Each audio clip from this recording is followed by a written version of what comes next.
Shalom, shalom la famille bien-aimée.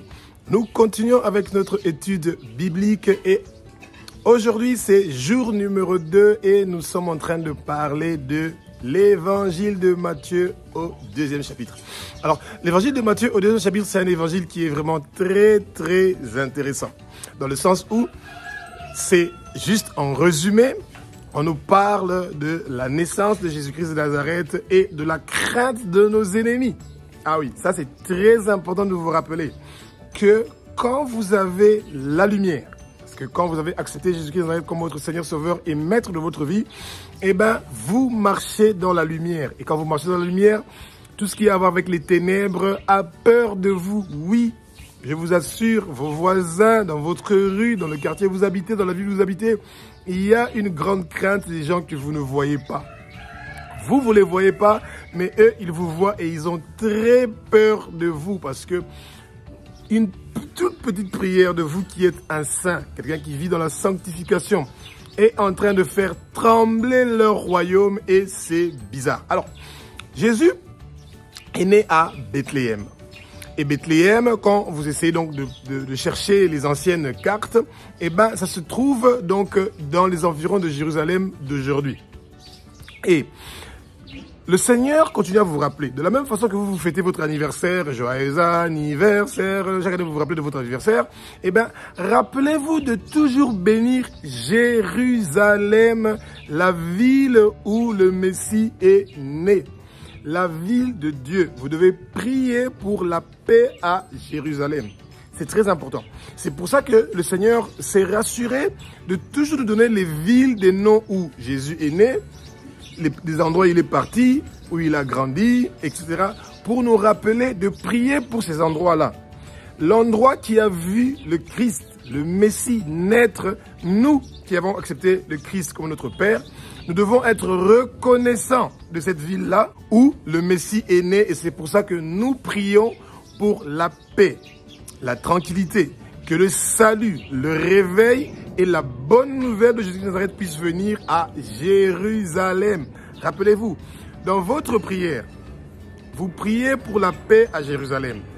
Tant qu'il n'y a pas de paix à Jérusalem, il n'y aura pas de paix à Kinshasa, à Kigali, à Bujumbura, à Dar es Salaam, à Alger, à Paris, à Bruxelles, à Washington, à New York.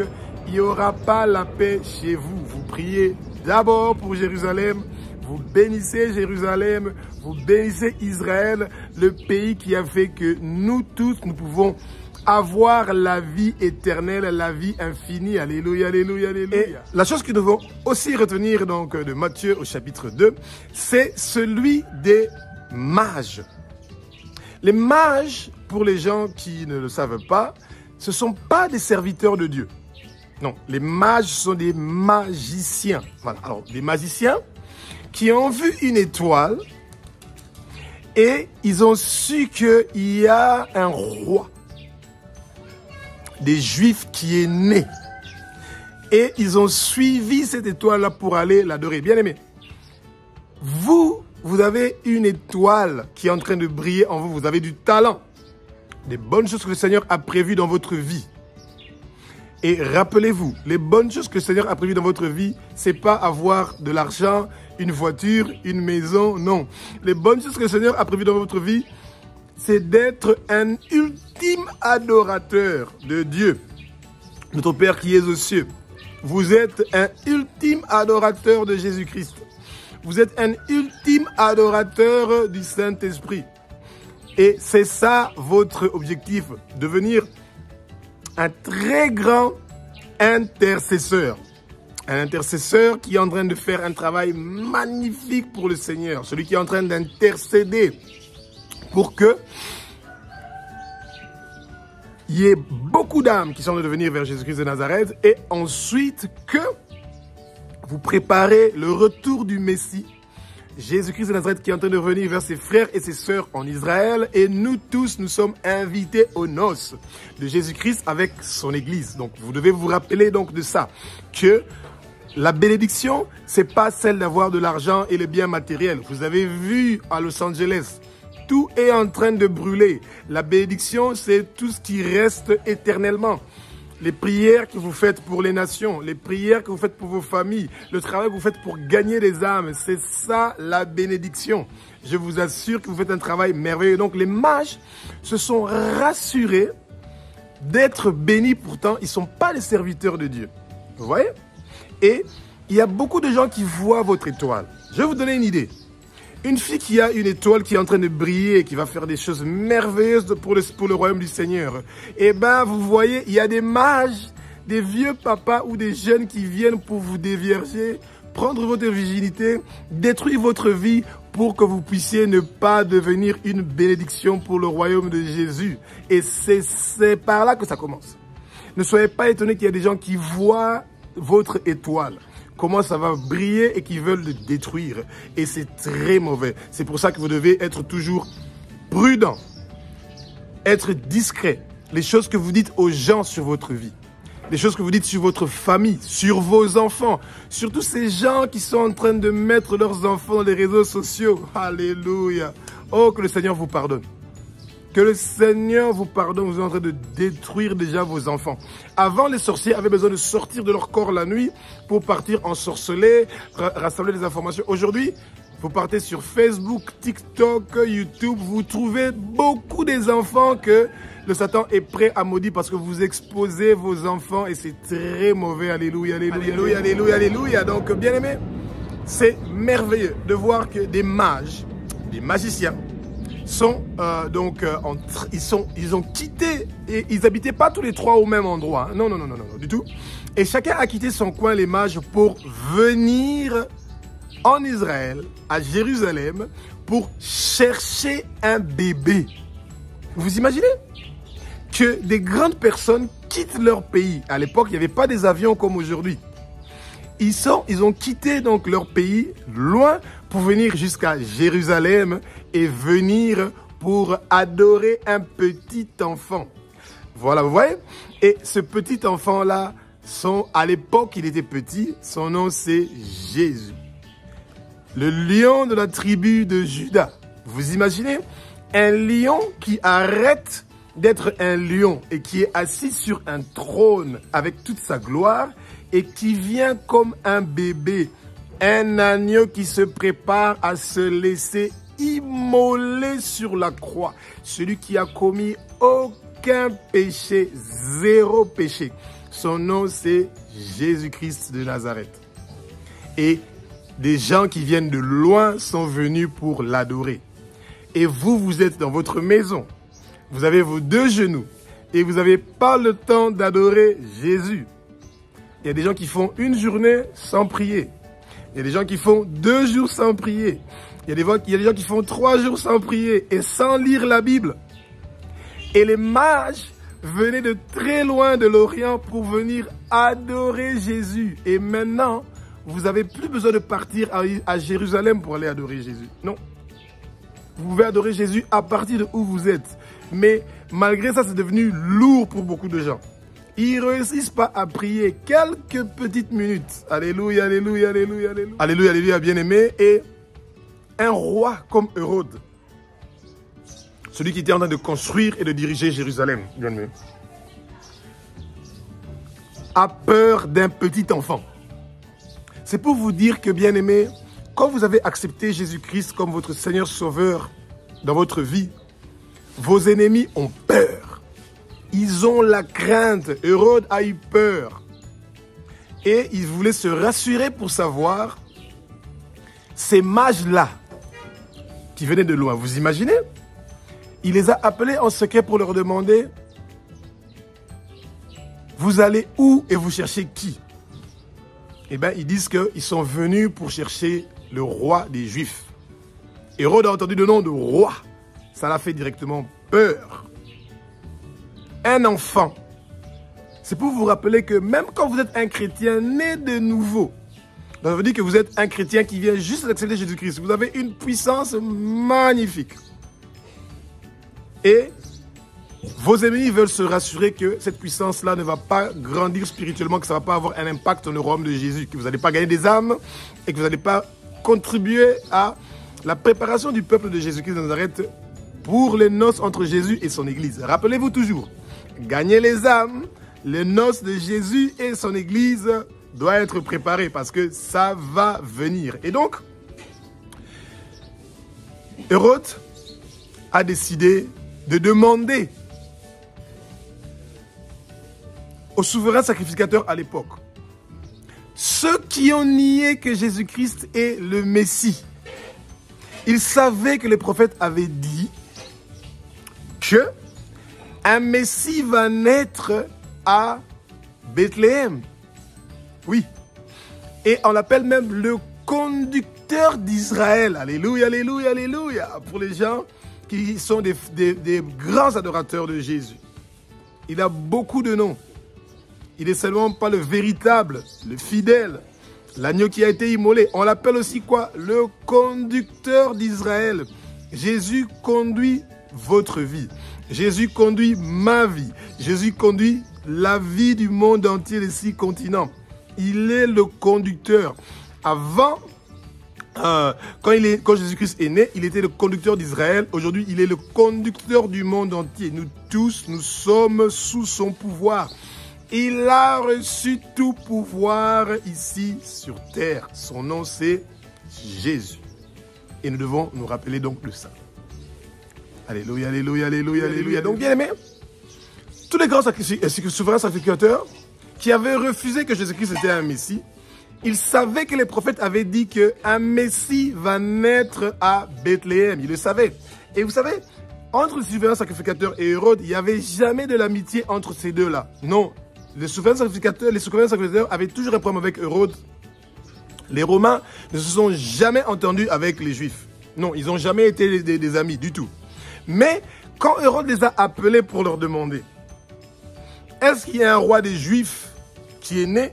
Comme ils ne le savaient pas, ils ont dit quand même que le prophète a dit, et ça vous pouvez chercher dans la parole, c'est quel prophète qui a dit que un Messie va naître à Bethléem? Eh bien, les recherches sont encore en train d'être faites. Oui. Parce qu'on n'a pas précisé c'est quel prophète qui a dit que un Messie va naître à Bethléem. Mais les souverains sacrificateurs le savaient. C'est très important. Ce qu'on est en train de dire, c'est très important. Les souverains sacrificateurs le savaient. Ils savaient qu'un Messie va naître à Bethléem, mais ils ont refusé quand le Messie est arrivé. Mais ils ont livré la ville où le Messie allait naître. Donc, ils ont dit à Hérode qu'il y aura un enfant qui va naître à Bethléem. Le prophète l'a dit. Voilà. Et alors, quand ils ont prononcé le nom de Bethléem, les souverains sacrificateurs qui sont des Juifs, ils savaient pas le plan de Hérode. Eh bien, ils ont sacrifié des milliers d'enfants à Bethléem. Bien aimé, quand les gens vous posent des questions sur vos enfants, fermez vos bouches. Ah, elle est gentille ton bébé, hein? Ah, ça c'est ma chérie. C'est pas sa chérie. Non, refusez cette histoire-là. Comment une petite fille qui a 5 mois peut devenir la chérie d'un papa comme ça ou d'un garçon comme ça qui il dit oh ma petite chérie? Non, tu t'appelles l'enfant à son nom. C'est pas ta chérie. Non. Oui, ton enfant étudie à quelle école? Tu commences à parler. Ton enfant fait quel sport? Tu commences à parler. Et bien aimé, ne faites pas ces histoires-là. Les souverains sacrificateurs ont fait ça. Ils ont dit qu'il y a un enfant qui est né à Bethléem et les conséquences étaient affreuses. Alors, comme les mages n'étaient pas retournés vers Hérode, Hérode était furieux, était en colère et il a envoyé des gens pour aller tuer tous les enfants entre 0 à 2 ans. Il les a tous tués. Imaginez-vous que vous vivez dans un quartier et qu'on envoie des soldats pour venir tuer tous les bébés de moins de 2 ans. Les enfants que vous avez vus en train de jouer partout, on les tue tous. Seulement parce qu'il y a des papas qui avaient décidé de dire où il y a un roi qui est né. C'est triste. Il faut vous rappeler de ça. Et c'est pour ça que nous devons prier pour le pardon des souverains sacrificateurs. Nous devons nous repentir pour le traîtrisme que les souverains sacrificateurs ont fait à l'époque et que le sang des enfants juifs ont coulé. Et nous devons aussi nous repentir pour les Romains. Hérode et tous les Romains qui ont tué des milliers d'enfants et qui ont fait saigner le sang des Juifs. Des enfants qui sont innocents sont morts. Et tout ça parce qu'on cherchait à tuer un enfant, le Messie, Yeshua HaMashiach. Mais il est vivant pour les siècles des siècles, d'âge en âge. Alléluia, alléluia, alléluia, alléluia. Alléluia, alléluia, bien-aimés. Alors, une autre chose que vous devez retenir, dans Matthieu chapitre 2, le Seigneur est en train de nous avertir.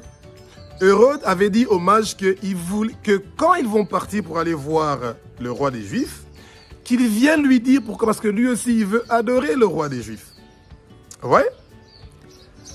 Donc, ils ont suivi l'étoile pour partir, pour adorer, et Hérode lui dit, écoute, si vous arrivez, vous me envoyez, vous me faites signe, moi aussi je veux venir pour adorer. Jean 10,10 nous dit que le Satan est venu pour voler, détruire, dérober et tuer. Bien aimé, ça n'a pas changé. Les gens qui vous disent qu'ils viennent pour vous voir, pour vous dire bonjour, etc.,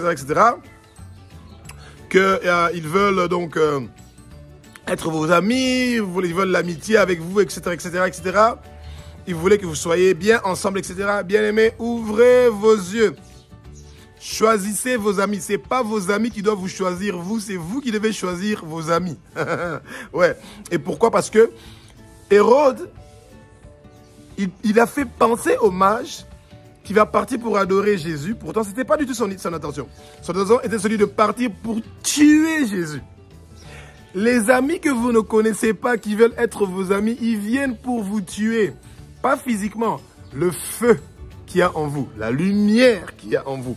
Les dons que le Saint-Esprit a mis en vous, ils veulent éteindre ça pour que vous ne puissiez pas gagner les âmes pour Jésus, que vous ne puissiez pas préparer le peuple de Jésus-Christ pour les noces de Jésus et son Église. Rappelez-vous, on veut vous voler votre ticket gagnant, votre visa pour le paradis. Vous voyez? C'est triste. Ce n'est pas tous les gens qui vous disent qu'ils vous aiment, que ce sont les gens qui vous aiment réellement. Non. Ils veulent tous nuire à votre vie. Ils veulent tous nuire à votre vie. Ouais? Et ça, c'est triste.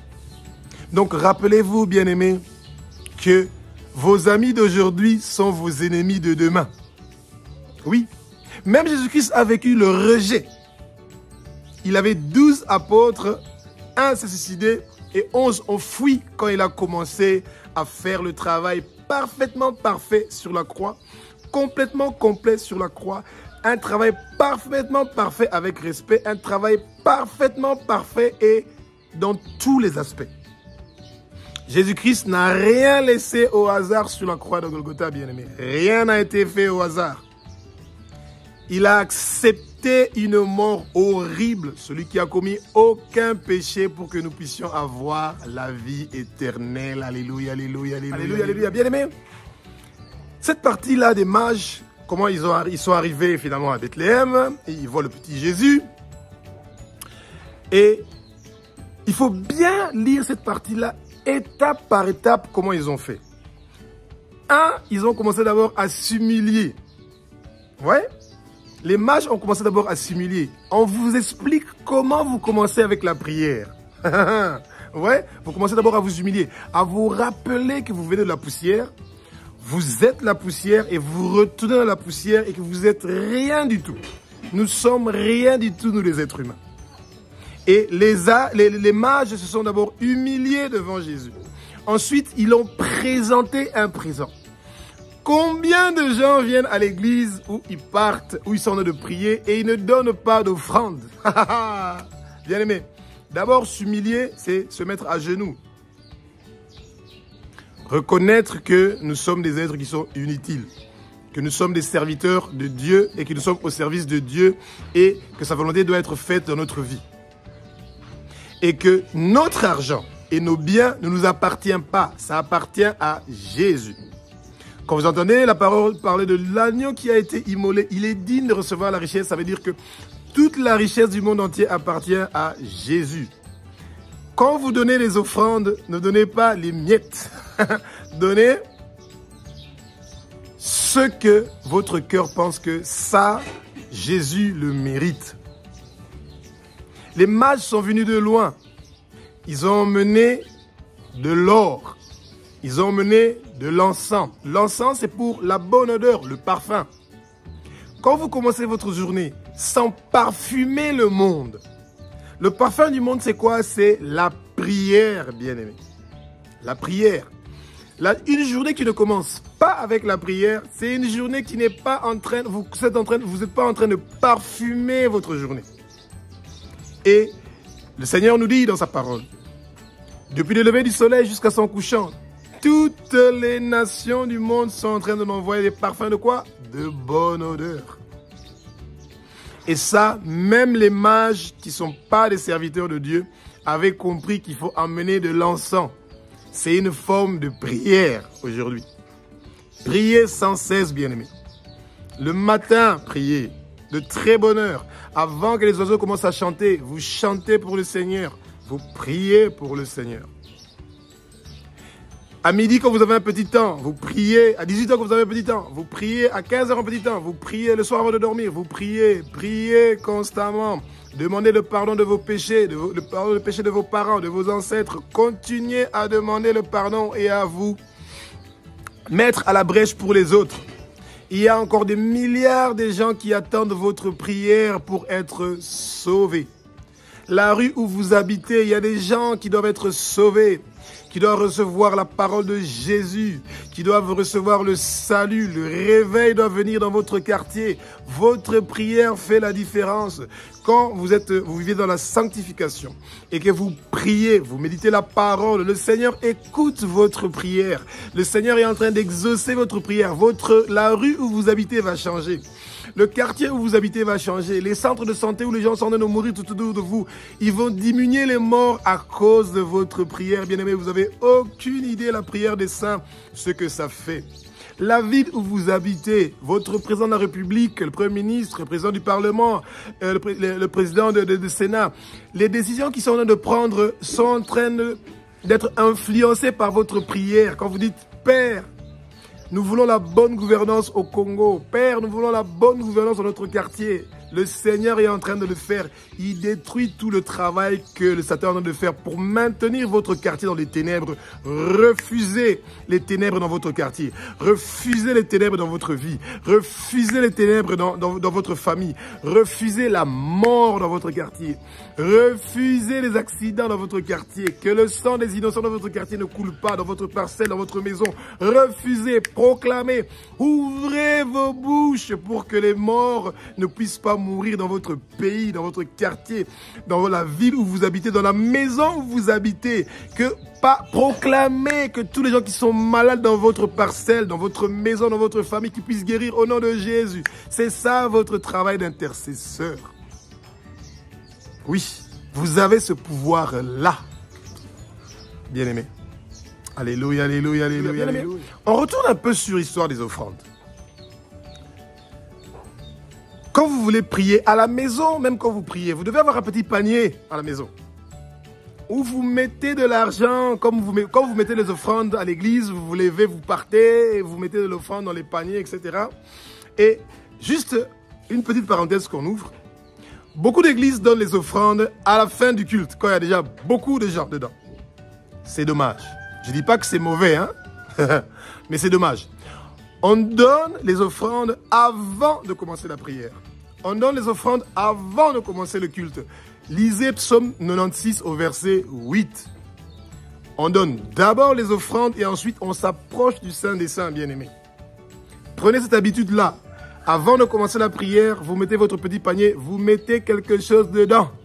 On ne vient pas devant la présence du Seigneur sans une offrande, peu importe le montant. 100 francs, 200 francs, 300, 500 francs, mettez quelque chose. Le Seigneur est en train de voir votre pensée, votre intention.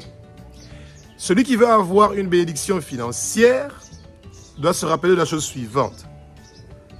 D'abord, tu bénis le Seigneur et ensuite tu es béni. Celui qui a arrosé est en train d'être arrosé. Quand tu n'as pas béni le travail du Seigneur, tu ne seras pas arrosé. Tu peux faire jeûne et prière 21 jours. Jeûne et prière sec 3 jours. Quand tu n'as pas béni le Seigneur, tu n'es pas béni. Point barre. C'est pas compliqué. Et pour les théologues et les philosophes et les il n'y a aucun souci. fais 3 jours de jeûne et prière. Tu pries pour que tu aies tes problèmes financiers pour se terminer. Quand tu n'as pas béni le Seigneur, tu n'es pas béni. Il y a des veuves, il y a des orphelins, il y a des démunis, des pauvres, des gens qui sont en train de vivre des choses horribles. Votre église, il y a beaucoup de gens qui dorment dans les permanences, des pasteurs qui sont en train de souffrir. Il y a beaucoup de gens qui sont dans les difficultés. Bénissez ces gens financièrement, bien-aimés. Bénissez ces gens financièrement et le Seigneur va s'occuper de vous. Rappelez-vous, quand vous vous occupez du business du Père, le Père s'occupe de votre business. Les entrepreneurs.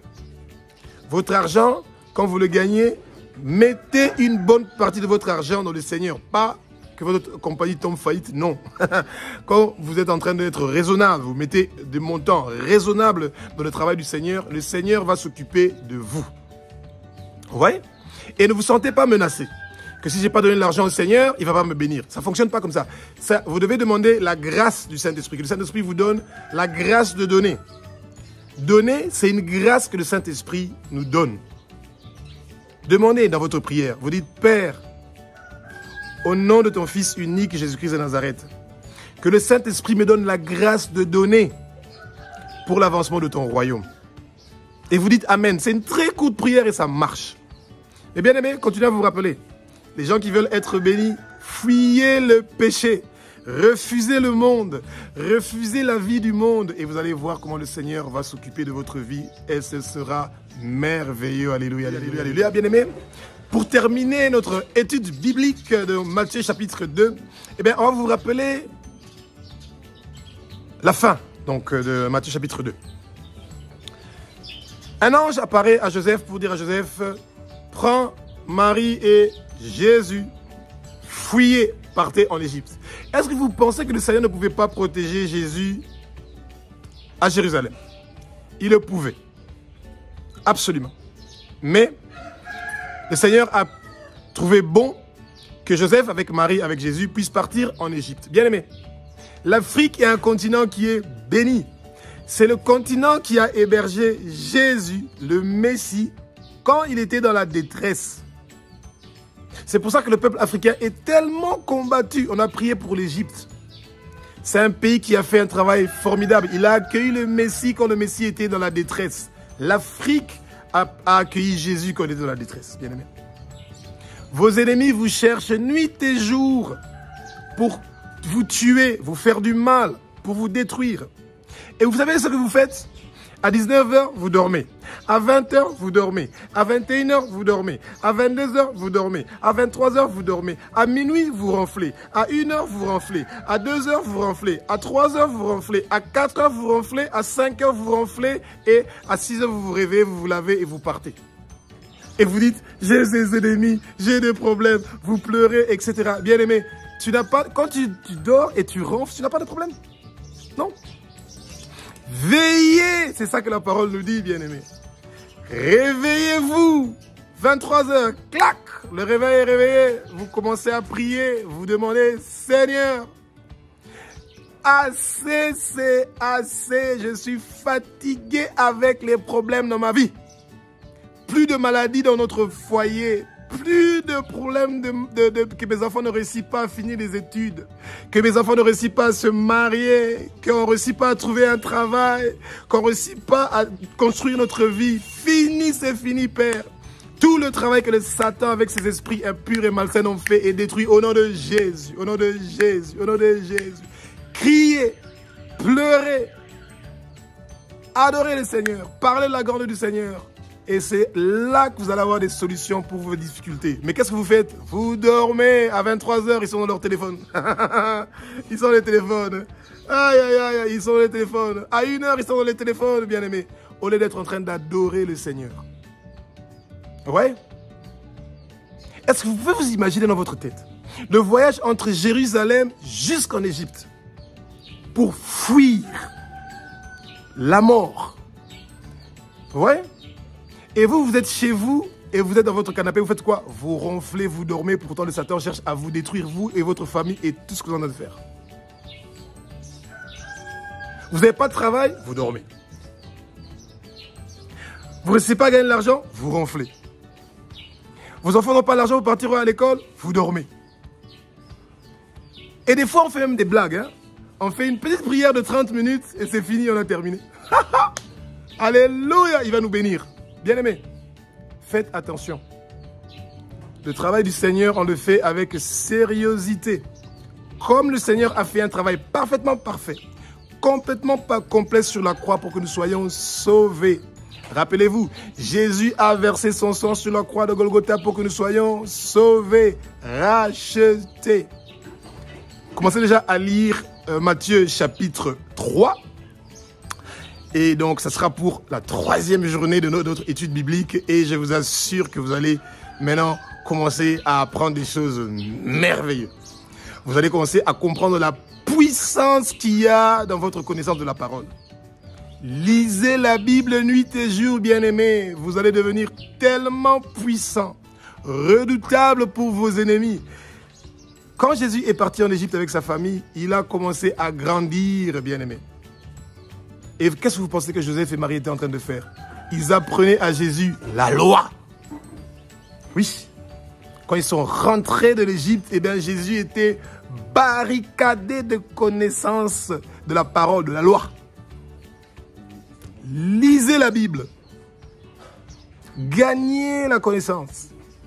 Pas pour que vous deveniez orgueilleux. Moi, je connais la Bible, je connais les versets. Vous commencez, non.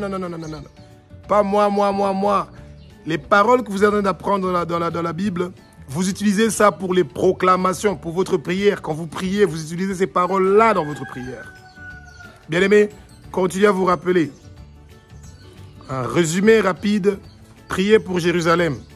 Priez pour la paix de Jérusalem. Priez pour la paix d'Israël. Priez pour la paix de Kinshasa, de la ville où vous habitez, du pays où vous habitez.